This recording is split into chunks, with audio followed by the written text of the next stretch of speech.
مش عارف مكان انت سيبك واحترم نفسك ولا انت مش شايف ولا تحترم نفسك.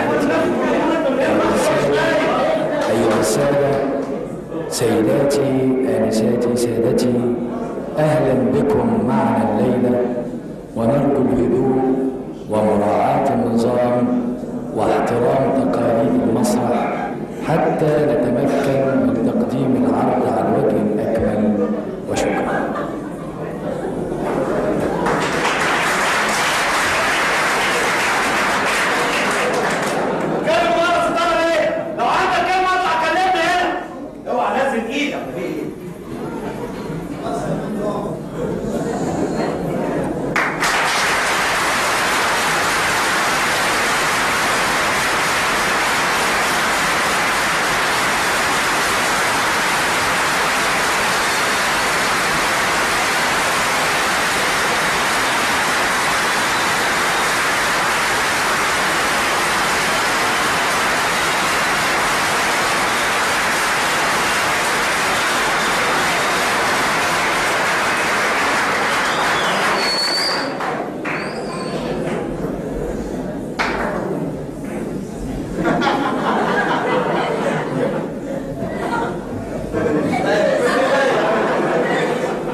الاستاذ مش عارف مكانه.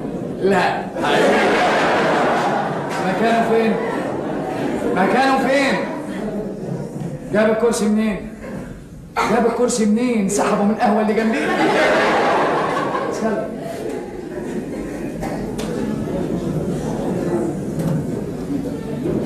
متهيألي اني شفتك قبل كده. ما انت كل مسرحيه بتيجي تعقدني. ده انت نيت النجاة. اولا التذكره دي مش بتاعت النهارده، بتاعت الشهر اللي فات.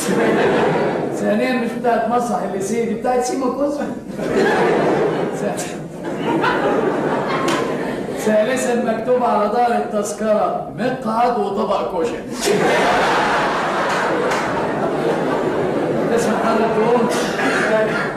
تسمح يا حضرتك تقوم؟ مش قايل. هتقوم. مش قايل. هتقوم. مش قايل. الله، ده انت جيت دماغك.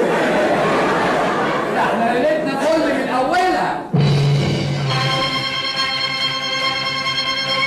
سيادتك مستدخل نفسك. ان كان عاجب. لا مش عاجب، اديك على بوزك. طيب سيبني. لا مش سايب. اخرس، نزل ايدك، اغزق لك عينك. تطلع مين بالظبط جنابك؟ انا الاستاذ الشهير. الأستاذ الشهير فلان الفلاني. فلان الفلاني. وروايتك مش عجباني، وانا حر في كل ارائي. انا حر في كل ارائي. إيه. يس. أنا حر أنا حر أنا حر أنا حر. عندك حق من الناحية دي، رأيك على عيني وعلى راسي. روايتكم غير أخلاقية. إيه؟ تركيبة حقيرة وتجارية. إيه؟ كلها إسفاف وسوقية. شفتها قبل المرة دي؟ لا، جاتني بيها إخبارية، وعرفت إن المسرحية فيها دور لواحد شبهي ومقصود بيه شخصي، وأنا مش هسمح لحد يتأول عليا أو يفضحني. اسمح لي مع احترامي لآراء سيادتك، يفضل كلام سيادتك مجرد وجهة نظر تحتمل الصواب تحتمل الخطأ، إنما احنا ملتزمين بنص الرواية. والمؤلف ليه تسمحوا له يكتب رواية زي وشه هو حر. هو حر هو حر هو حر هو حر. وما دمت رافضها ولا انتش راضي تقدر ما تشوفهاش، وانت حر. انت حر انت حر انت حر انت حر. كل ده غير كافي، امال عايز ايه تاني؟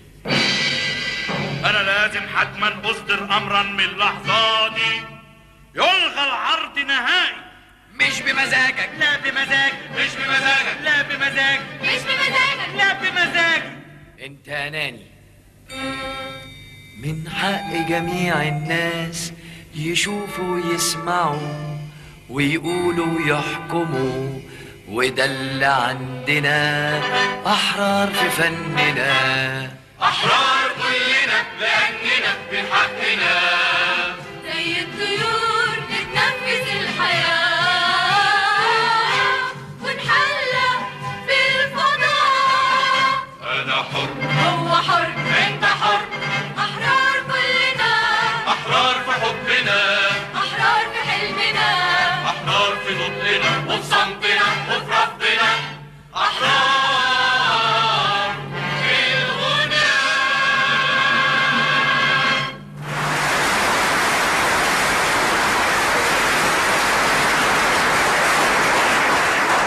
قررت تهدموا قيمنا وتسمموا افكارنا وتفسدوا ذوق الجماهير. لا طبعا مش حرين، واي كلام ما يعجبنيش ما يمشيش، غصب عنكم اغيره، ونقتضى الامر احذفه. ايه بتتكلم باسم مين؟ باسم كل المتفرجين حضرات الساده الافاضل، باسم الاصول والقواعد انصحكم بمغادره المقاعد. ينصحكم حضرات النظارة باسم القيم باسم الحضارة اشجبوا هذه الرواية. يحرككم باسم الأخلاق الحميدة، باسم الفضيلة، باسم الثقافة الرفيعة، باسم الفنون الجميلة وغير الجميلة، باسم الشرقية، باسم الوطنية والشعبية والديمقراطية، باسم الفول والطعمية، باسم الكلاسيكية التكعيبية التجريبية، وشك في الحيط وقفلتين. باسم التقدمية، باسم الرجعية، والمبادئ اللي بين دية ودية. بس يا بنت انت وهي.